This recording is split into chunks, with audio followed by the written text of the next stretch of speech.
published 0950 Est, the 24th of November 2017, updated 1620 Est, the 24th of November 2017. Hunting guide Mike Clark normally has more than 20 clients lined up each fall for trips deep into Wyoming's western wilderness to shoot mule deer, prized by hunters for their size and impressive antlers.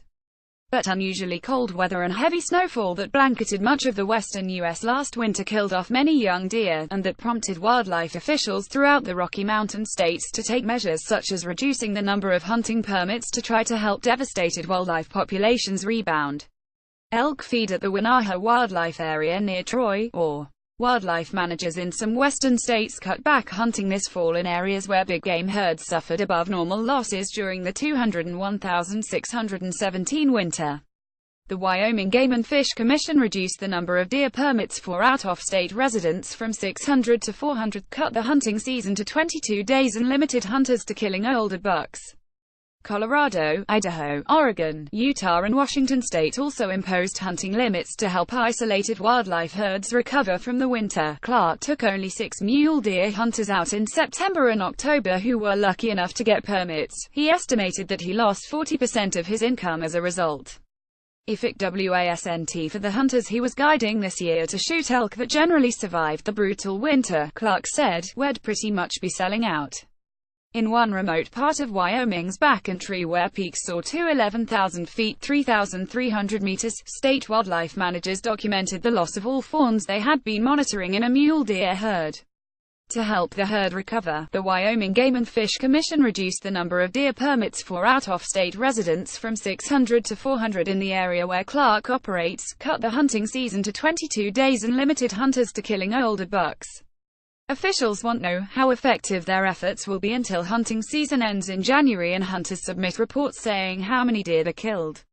Colorado, Idaho, Oregon, Utah and Washington state also imposed hunting limits to help isolated wildlife herds recover from the winter. Deer were hit hardest in most of those states, while Washington had severe losses among several of its elk herds. In southern and central Idaho, last winter's fawn survival rate was just 30%, prompting a reduction in deer hunting permits to help herds boost their numbers, said Mike Kekler, spokesman for the Idaho Fish and Game Department. "We're trying to bring them back up," he said. And in Washington, the number of elk hunting permits was cut drastically in some parts of the state where elk died in droves, said Brock Haynes, statewide elk specialist with the Washington Department of Fish and Wildlife. File in this January 18, 2017, file photo provided by the Oregon Department of Fish and Wildlife. Elk feed at the Winnaha Wildlife Area near Troy, or wildlife managers in some western states cut back hunting this fall in areas where big game herds suffered above normal losses during the 201,617 winter. Keith Colorgon Department of Fish and Wildlife via app, file their area of Wyoming where Clark takes hunters is known as one of the best places in the world to hunt mule deer, state game and fish spokesman Rennie Mackay said. He added that the decision to limit permits was difficult for state officials to make.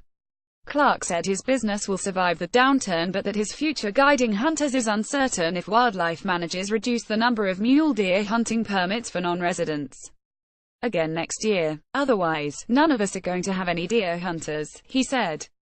A group of elk moved past another that had died on the National Elk Refuge in northwest Wyoming. Wildlife managers in some western states cut back hunting this fall in areas where big game herds suffered above normal losses during the 201,617 winter.